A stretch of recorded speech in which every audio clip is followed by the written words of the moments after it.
I was first exposed to West Coast swing when I was about 11 years old.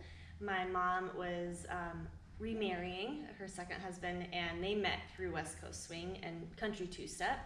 And so I would go to classes with them. But at the time, when I was that age, I thought, dancing with boys was gross. So I didn't want to do it. So I just continued doing my solo dancing, like jazz, ballet, hip hop. And then it wasn't until 2011 when I was back home for a summer that I was reconnected with West Coast swing. And from there, I started into it. I moved to San Diego, California to pursue West Coast swing professionally at that point. So that's how I was first exposed to it. Great. Yeah. Thank you. And you? Let's see. I started off doing at a country bar. So back at home we have these big bars, and so I did line dancing from the age of 12. I started to get a liking into females. About when I was 13, 14, met this girl. She's like, hey, let me teach you how to do East Coast swing. So I learned East Coast swing, fell in love with East Coast swing. And then I started learning these other dances in country world. So I was learning two-step, I was learning something called the Sweetheart Schottish, I was learning something, all kinds of dances. And so I asked people this one dance they were doing, and we were, at the time, it was on a nationally televised TV show called Club Dance back in the States. And they was doing this dance, and I was like, what is this that you're all doing? They go, oh, this is the West Coast swing. I was like, well, I know the East Coast swing's any different. They're like, way different. And I was like, okay. I was like, can you guys show me what it's like? And then all of a sudden, like, it was, learned it, stopped learning everything else, and just stuck kind of with West Coast swing. So that's my story in a nutshell. How did we start dancing together? My first memory is we were both at an event called Swing Time in the Rockies, which is in Denver, Colorado. And there was a woman there that said, oh, you should partner with PJ, you should partner with PJ. So she was kind of like matchmaker. And that was like the very first exposure to thinking about maybe partnering with PJ. And then we didn't talk about it at that point. We just enjoyed social dancing with each other. And then later on, I was looking for a partner. I was really ready for that step in my career, and ended up partnering with someone else. That didn't work out, and so I asked two of my mentors, Sarah Van Drake and Brandy Guild. Now Guild, it was Brandy Tobias. And separately, without them both knowing they said it, they both said, oh, you should ask PJ Turner. You should ask PJ Turner. And so I called him up, and I think it was at that point you were ready, because I had approached you prior to the first partner, but Right. he and his family weren't in a place, like it wasn't a good timing. Right. So that didn't work out, so then I went with this other leader as a partner for a short span. And then when that didn't work out, that's when Brandy and Sarah both said, ask PJ again. And so I called him up, and I was really crossing my fingers, hoping he would say yes. He said, well, let me chat with my family, Right. Check things out, and I'll get back to you. And then he called me back, and he said yes, and Give me a week. I was happy, and then we went from there. Give me a week. And then we ended up together. That was in April of 2013. And then so we got together. We saw each other the very next time was Swing Diego. And then that was like our first official practice and learning and like doing everything together. And man, we went all in. So Yeah. it was pretty awesome. So yeah. She asked me.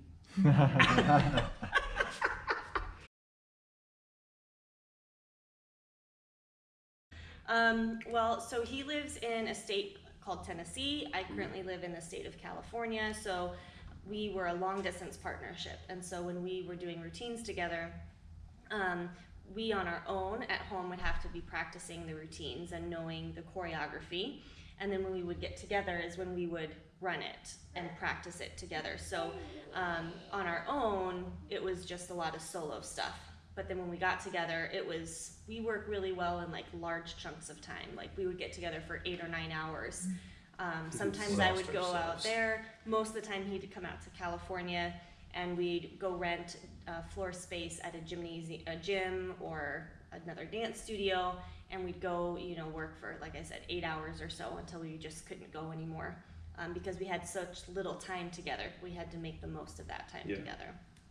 And then there were times where we would go ahead of an event or stay after an event and get coaching with another mentor. So then we would spend some of our week in that capacity. And then I guess, yeah, that's pretty much what I would describe it as. Yeah, as a professional, like, we have to find times to separate our business life from our personal life, right? So Tashina now has a family, and she has her husband before that. They needed to find their time to get together. I needed to find my time for my family because I have 2 daughters and my wife. So like, my week was travel on Thursday, get to the event unless it's an overseas event, then I travel on Wednesdays to get to the event on Thursday, rest up, get ready for the event, be ready to go by Friday. Normally leave home on Mondays because I would stay all the way through a Monday night. Sunday nights are rare that I left, but there are times. Get home on Monday, have dinner with the family, go to bed. You know, Tuesday was my only day off, depending on where I was going. But I run a weekly class every single week, every Wednesday. If I'm not there to teach it, then my wife and I also have a teacher assistant that helps teach it. Privates, you know, for local privates, however that runs during the day. I don't have a huge community back at home, but you know, it's definitely growing, which is awesome. So, and then you try to find family time in between all of that. So now school has started back at home, and so I'm trying to find how I can spend time with my daughters, how I can spend time with, you know, my wife, and do our own thing. So it's far and few between that I get a lot of quality time, but I try to make the most of it every time I can. So it's kind of how my week looks in general.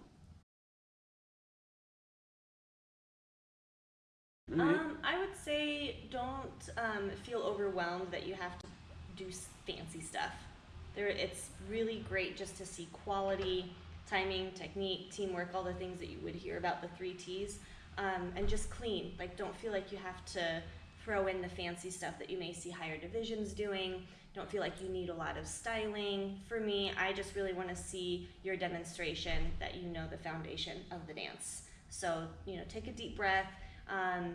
Go do what you know. Don't try to do things that you don't know. Stay consistent with the timing, technique, and teamwork. And ideally, I would love to see you having a good time doing that. That would be my advice. Yeah, kind of to several pieces of advice. Like, if you're looking from a judge, what I'm particularly going to look for, leader or follower, number 1 is going to be timing and quality of movement. These are the number 1 things that I'm going to look at. Everybody learns from a different technique, so I realize there are different techniques out there that I may not agree with, but I can't hinder somebody from learning a particular technique. But I think we pretty much all agree on time, right? So timing and quality of movement, how you move inside of your body, that's huge. The next thing, or almost as equal, is a partnership. I still want to see a partner dance. In prelims, I'm looking at your partnership. I'm not looking at you as an individual. If you have quality movement, fantastic. But if you can dance with your partner and someone else who has great quality of movement can't, right? This is overall partnered dance. So, so you just kind of have to flip the reward and see what it is that you want to do. But that's how I judge in particular. I look at partnership, quality movement, timing. Those are things that's all very important to me, even at a novice level. You know, at newcomer level, I'm just looking to see, like, are you doing West Coast swing and just a pattern? Like, I don't care about, you know, time, even if straight time, I'm totally cool with that. The next thing I would want to say to everybody is do yourself a favor and just go in there with confidence. Just go in there with confidence. Be you. We already have everybody else. We only have one you. So be you, right? We already have a Tashina. Don't be a Tashina. We already got a Kyle Red. Don't be Kyle. We got a John Lindo. Don't be him. We want everybody to be yourself. So go in there, have the mindset, have a great time. It's social dancing. It's not the end of the world. And your results, here's the deal. The results does not define the dancer of who you are, period. That's my advice.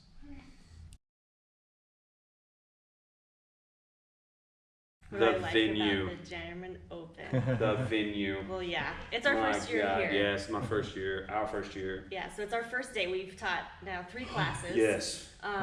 Absolutely, this venue is stunning. Yes. Oh my God. I really like Good job, German Open. the quality of the setup, and I think it creates this really nice space, a learning environment for the students that are here, and for, I would say, for us as teachers too.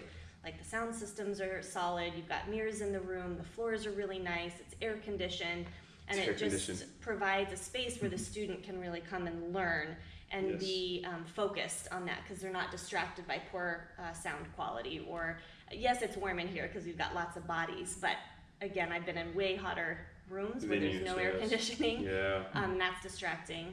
They've got a bar where you can get water and snacks, so you're never dehydrated or hungry. You've got food easily accessible. So as a student and as a teacher, it's a really great space because it allows you to show up and really learn, and not have to take care of those other elements that sometimes you're fighting for at other events or venues. Yeah, and even to go from a different point of view, like the scheduling actually complements very well. Mm-hmm. Like getting started at 11, not at 9 or 10 in the morning. Like we can stay out social dancing, you know, and go from that point. So it's even the schedule works out really, really well, scattered just right. 3 or 4 classes, you know, a day, and it works out great. Like it's a solid schedule to keep people engaged. The hour time slot is really, really solid. Yeah, and you're getting a variety of topics. Yes. So everyone, no matter the class that you're in, social or competition, 1 or 2, everyone's getting spins and turns at the same time, or everyone's getting styling awesome. at the same time. So you never have teachers that are duplicating the same topic throughout the day, which is a really, really smart, I think, scheduling Extremely strategy. Smart. So yeah, and all the things she said about the video, right? So super impressed with everything so far. So Yeah. It's been amazing.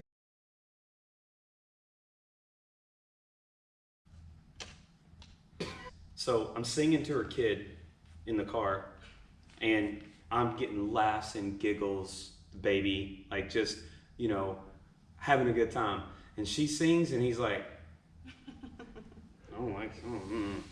you're not doing that right. Like, so I find that funny.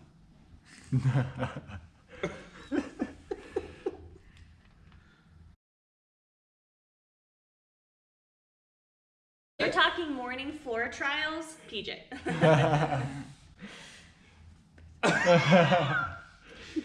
If you're talking tired and hungry,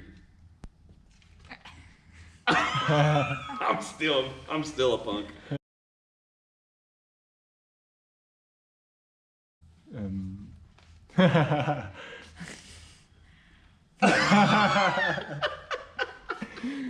I'm a foodie. I love food. I grew up in the South part of the United States, and so like we have so much flavor that comes with like our type of food. Very comfort food, very heavy food. So like I don't know. I love trying new things.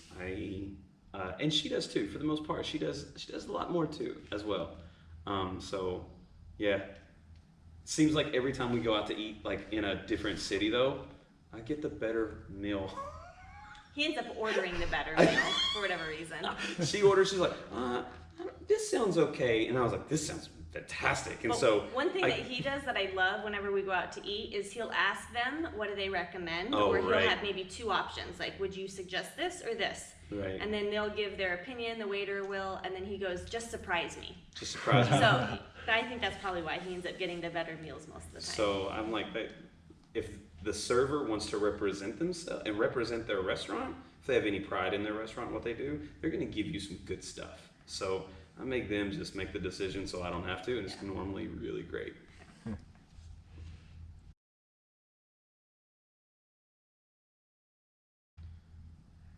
Man. Hard question. Yeah. What type of music? I really love hip hop, so hip hop is my thing. Right. I really, really love That's hip hop. our thing. But he loves it too. I do. But I don't know. Yeah, I feel we're both definitely very musical people. Yeah. Very musical. So I'm going to go with half and half on that one. True that. Mm-hmm.